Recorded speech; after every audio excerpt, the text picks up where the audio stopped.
রীতি মেনেই সিলেট থেকেই নির্বাচনী প্রচারণা শুরু করছেন তারেক রহমান। আজ বিকালে সিলেট যাচ্ছেন তিনি। দেশে প্রত্যাবর্তনের পর সিলেটেই প্রথম নির্বাচনী সমাবেশে অংশ নিতে যাচ্ছেন বিএনপির চেয়ারম্যান তারেক রহমান। সিলেটের হযরত শাহজালাল রহমতুল্লাহ আলাইহি ও হযরত শাহপরান রহমতুল্লাহ আলাইহির মাজার জিয়ারতের মধ্য দিয়ে তিনি নির্বাচনী কার্যক্রমের সূচনা করবেন।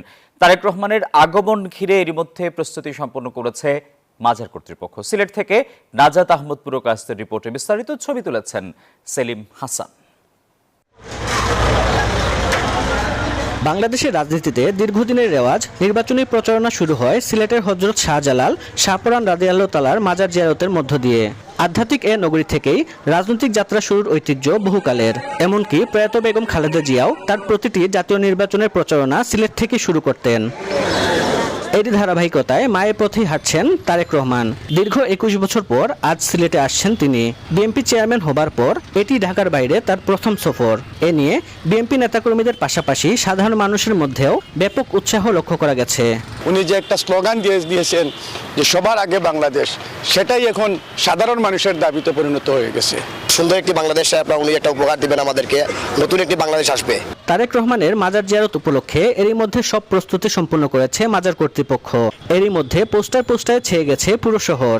এর আগে হযরত শাহজালাল রাদিয়াল্লাহু তাআলার মাজার একাধিকবার জিয়ারতে এসে 1998 সালে স্বাক্ষর রেখে গিয়েছিলেন জিয়াউর রহমান। পরবর্তীতে 1994 সালে বেগম খালেদা জিয়াও সেখানে স্বাক্ষর করেন।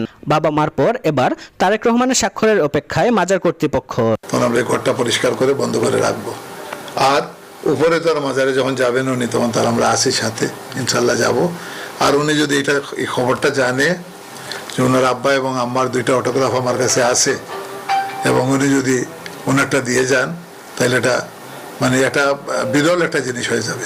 এদিকে বিএনপি নেতাকর্মীরা বলছেন, সিলেটের ইতিহাসে সবচেয়ে বড় সমাবেশ আয়োজনের জন্য তারা প্রস্তুত। শুধু নেতাকর্মী নয়, পুরো সিলেটবাসী তাকে বরণ করতে অপেক্ষারত।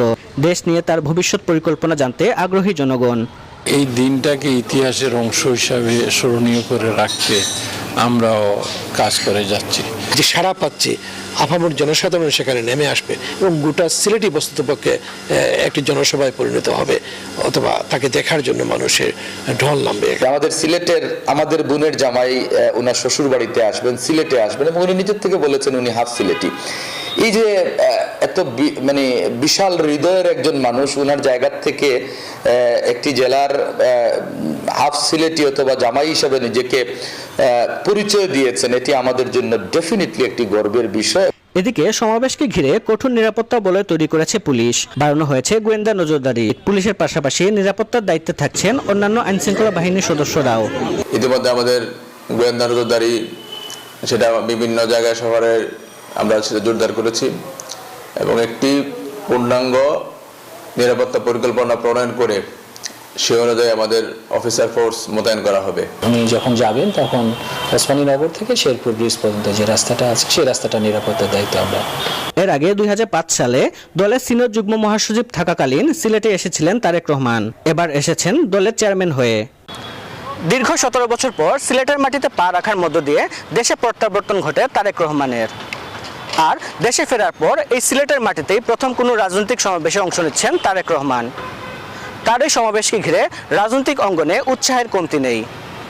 বিশেষজ্ঞদের মতে গণতন্ত্র পুনরুদ্ধারে তাকে কার্যকর ভূমিকা নিতে হবে।